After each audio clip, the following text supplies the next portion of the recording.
This is Autoline Daily, the show dedicated to enthusiasts of the global automotive industry. One of the biggest complaints about electric cars in the United States is that there aren't enough charging stations. But that's changing fast. The U.S. Energy Department says that the number of chargers doubled in the past 3 years. There are now more than 140,000 public EV charging ports in the U.S., which refers to the number of individual outlets to charge an EV. That number is increasing roughly 5% every quarter, which means the number would almost double again in the next 3 years. There are also over 20,000 private charging ports, which includes workplace and commercial charging, not residential, and that's growing about 1 to 2% a quarter. There's been a lot of focus on how much range EVs can lose in cold weather, but really hot weather can be almost as impactful, especially when temperatures go over 100 degrees Fahrenheit or 37 degrees Celsius. A company called Recurrent, which is based in Seattle, analyzed data from 17,000 BEVs and PHEVs. It found that they lost about 2.8% range at 80 degrees Fahrenheit or 26 degrees Celsius, and lost 5% range at 90 degrees Fahrenheit or 32 degrees Celsius. But when temperatures went over 100 degrees, range plummeted by 31%. Automotive News reports that Recurrent says Tesla's EVs lost the least amount of range, thanks to their use of a heat pump that manages the battery's temperature. A couple of weeks ago, we reported that Audi was in talks with SAIC in China to buy an EV platform. And we said if that did happen, it would be like a slap in the face to the engineers in Germany who develop EVs. Well, guess what? It's official. Audi is going to get an EV platform from SAIC. The reason why Audi is doing this is that things are a mess at the Volkswagen Group. Its software division called Cariad ran into all kinds of problems, which delayed all of the group's future EVs. And Audi was going to have to wait until 2029 for a fully software-developed EV platform.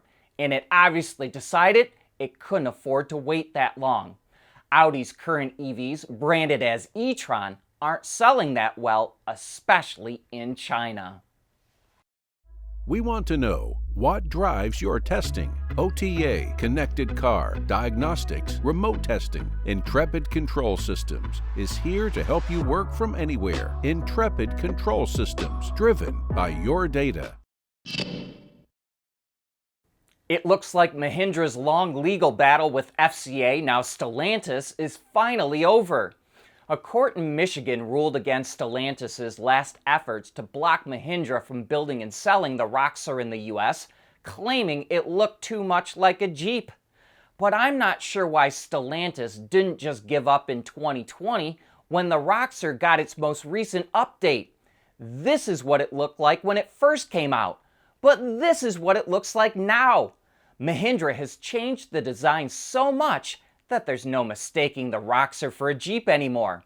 And so Mahindra now has the legal authority to keep producing, selling, and distributing this version of the Roxor in the US. But I think you could seriously question who actually won this battle. Talk about long-term strategy. Toyota reportedly maintains a 100-year strategic plan, which may be one reason why it's exploring mobility on other planets. It's now entering the early stages of development for a lunar rover that it will send to the moon in 2029. Toyota is working out how to apply current technology like fuel cells into the rover, but it also expects its work to affect the vehicles that we drive down here on Earth. That includes improving fuel cells, but other areas that you might not expect as well, like off-roading. Test vehicles are taking advantage of in-wheel electric motors and helping Toyota figure out things like proper torque distribution. It's also working on rollover prevention and even autonomous off-road driving. So, some of Toyota's future technology will be out of this world. At the beginning of the year, Tesla slashed the price of its vehicles to help boost sales.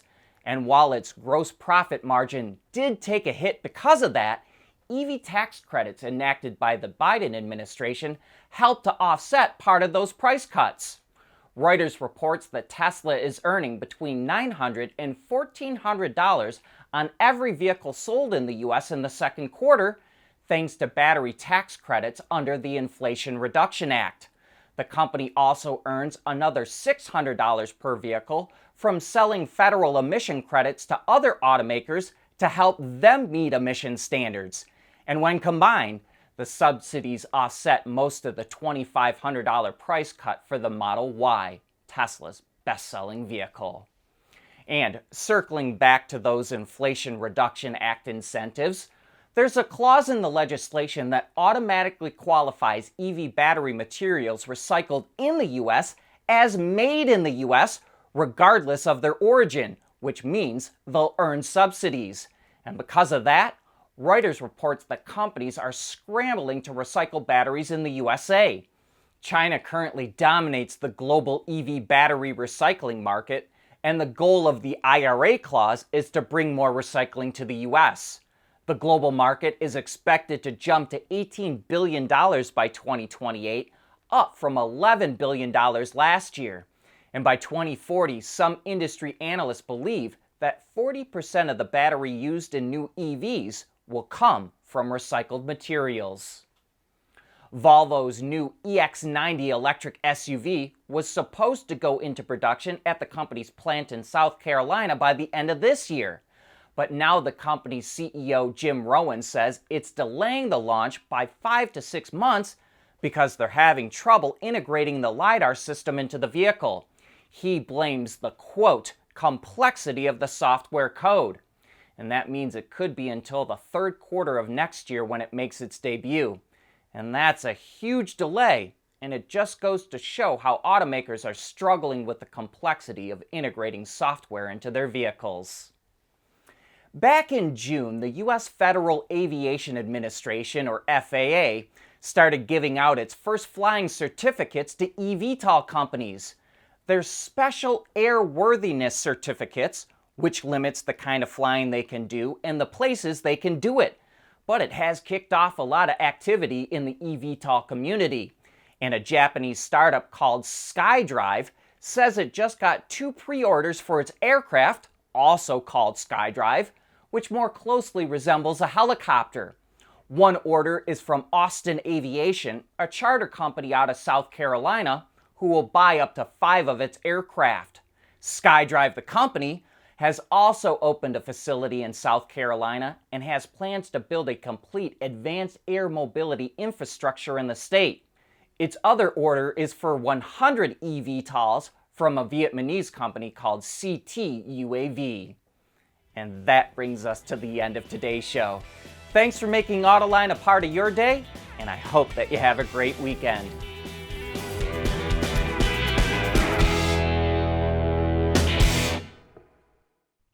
Autoline Daily is brought to you by Bridgestone, solutions for your journey.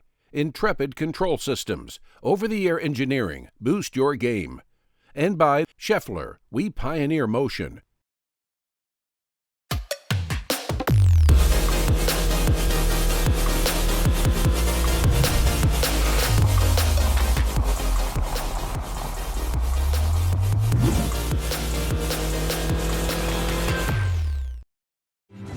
At Schaeffler, we pioneer motion.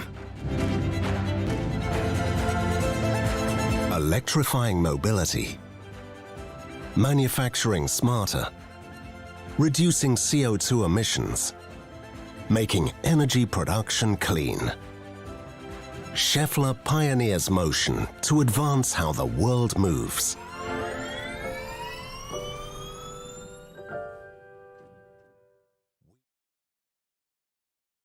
Wards is the industry leader for news, data, and analysis. That's why companies across the globe subscribe to our premium service, maybe even your own. Log in for subscriber access now. Check your company's intranet for details, and rely on wardsauto.com to keep you informed.